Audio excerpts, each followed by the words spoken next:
Well, today we got snow in pellet form. That's a bit of an oddity. Today we're also making brackets to fit those guys onto that guy. Rotisserie jack brackets. Good times. Okay, today I made these guys. Brackets for the top of those using a step bit and a drill press. 1/8 inch pilot hole, and then drill it out while it's still attached to the main piece.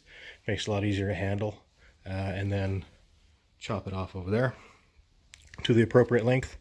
Works pretty good. That's going to fit on the top of this guy like so, and then I've got some 1/2 inch hardware here which is going to bolt it to it. So that's how the top of the jack attaches, and that's going to go on this piece of the rotisserie right over here. So the piece that I made goes right here, connects the top of this hydraulic ram to the lower portion of the rotational device on the rotisserie. Sits on there like that, welds to this guy here, bolts into place. I'll use the angle iron to make the lower brackets once I'm done this. What we got to do is we got to trim a little bit off of this tubing so that it sits in here a little bit better than that, because that's going to cause problems when you try and weld it up. A little handiwork with the grinder. Put a little bevel on that guy. Should fit up to the pipe quite nicely. That little guy's going to sit on there just like that. Nice tight little gap there.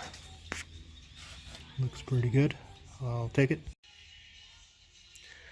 Well, I'm having to make this thing over again because I made it out of 1.5 inch angle iron, and it's not quite deep enough for that clevis to sit in without hitting the without bottoming out there.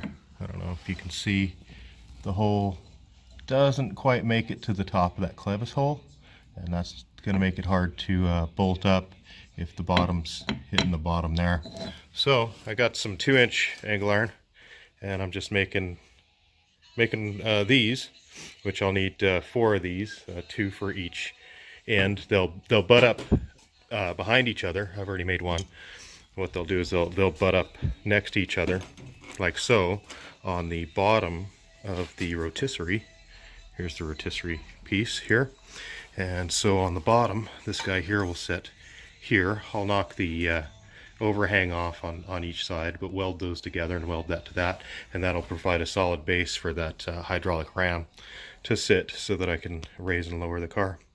But I'll show you more whenever I got more. Here's the initial mock-up. Got the upper piece there. Everything's nice and level and square. Got the lower piece on there. I'll knock the edges off of this guy here because I don't like it sticking out like that. And clean it up and weld her up and be done. Yay.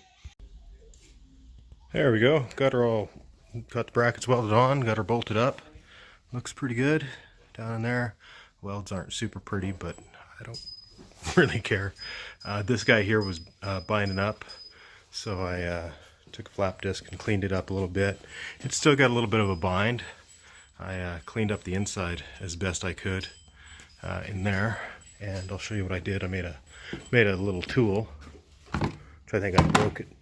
I took it apart and threw it away, but I basically got some ready rod. There's ready rod there with a piece of garden hose and a piece of small rubber hose and one of these guys, and pipe clamped that on and pipe clamped that to the ready rod, ran it through the drill, and stuck it in here, and was able to clean out in there fairly well. Get a little light. It still binds up a little bit. There you go. Now you're cooking. Yeah, it's a little gravy up in there, but I got some sprayed lithium grease here that I'll grease that bad boy up with, and it should make things spin quite nicely. I got the other one done up. Now I'm getting ready to put the rest of the rotisserie pieces back together and maybe spin this baby today. I don't know. Ta-da! It works. Hydraulic rams in there. High lift jack guys work really good. Got it up. Got it on its side. Rotates fairly smoothly. It's still a little bottom heavy, but I guess that's good. I've just got this chunk of wood in here as a fail safe, just in case the tension bolts there don't keep it down. Just in case, you know, better safe than sorry. Now I can inspect the bottom side of this thing and see what's under here. Yeah.